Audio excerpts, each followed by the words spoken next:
Welcome viewer to my YouTube channel. My name is Apiyo Ndege, a student of political science and public administration in the University of Nairobi. Today my presentation would be based on the question that has really disturbed the country, the question that has caught the country stranded, and that is the 2/3 gender rule in Kenya. Come with me. We all share the desire to be happy, the desire to be valued, and we all deserve to be respected. Dignity is as important as basic need. So a good society would be that society that takes care of the welfare of the majority of its people. The great philosopher Aristotle believed that the question of state, how it should be organized and how it should pursue its end, were fundamental to the achievement of happiness. In his text, he says that politics is an exploration of different types of state organizations and tries to explain that state that will ultimately lead to the most fulfilled citizen. And that to me would be both happy men and happy women. Aristotle shared his ideology with his teacher Plato, where Plato also advocates for equality in both men and women. Plato also advocates for the respect for the rule of law and constitutionalism. And so we need to create space. We need to create more space for women, because creating space for women would not just be doable, but it would be moral, because women, we have realized that they largely occupy the society. And so, as a society of Kenya, we have to acknowledge that there's a lot that has been done as far as women empowerment is supposed to be done, and there's still a lot that needs to be done as far as gender parity is concerned. The late Professor Wangari Maathai said that the higher you go, the fewer women are. And I've also realized that it is a real problem, because I realize that both men and women, they hardly recognize, or they hardly acknowledge women in higher position or women in power. Why? And how do we come to terms with this threshold agenda? How do we come to gender parity if we haven't realized this, or if we are not even close to the border of bridging this gap? And so what we need to do as a society, we need to eliminate cultures that still squashes women's achievement. The culture that makes women inferior, the culture that makes women fragile, the culture that makes women, nurtures women like they're vulnerable, or the culture that lowers their self-esteem, like FGM. And so we need to eliminate these cultures, because I believe culture is a preservation and continuity of people. And I also believe that people make culture. Culture don't make people.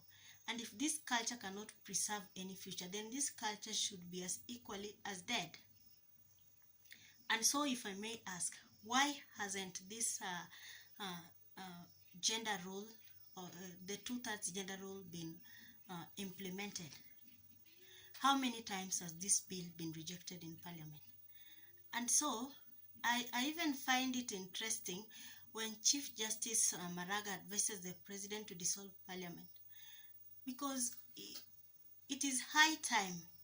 Actually, it is a call as a society, it is an awake as a society, that it is high time we do something, not later, but this is the time to implement this. This is the time to actually do this, because women are still lagging behind when it comes to socio-political and economical development. What we must consider in mind is that women have have willingly shown the reliability in societal participation and even in generating ideas in the society. So it is high time we must put in mind that women must be brought on board, especially when it comes to policy formulation. And I don't mean that women are better than men, but I believe if women are brought on board, then some of these problems will be solved, because these are the co-founders in the society. And so, why don't we come out in large numbers, especially political feminists, if this has been their true story? Why don't we come out massively to support BBI if it has included the interest of women in its agenda, or if it has the inclusivity of the 2/3 gender rule in the BBI? Then if it has, we need to come out in large numbers and support BBI. Because Aristotle, when he speaks, he knew that he talks about cycles in government, where he knows that they're prone to violence and turmoil. And he says that even in the minor changes of the constitution or law, that they are bound to opposition. But the best part to spend this cycle would be through a democratic form of government. So why don't we adopt this in Kenya? Because Kenya is equally a democratic society. Why don't we adopt this democratic form in implementing BBI? Because we know that these changes, they always turn into a complete transition. And it would interest us more if this would largely at least raise and empower many women, if it would create more positions that women would occupy in the society. We are supposed to support this bill. This would be an alternative of of dissolving the parliament. We are supposed to largely support this bill, because creating room for people would be good. And if we were to leave a legacy, then we should leave a legacy of hope, of peace, of kindness, or love. But I must give hope to women that we have come from far, but the future is promising. The future is promising. The future is bright.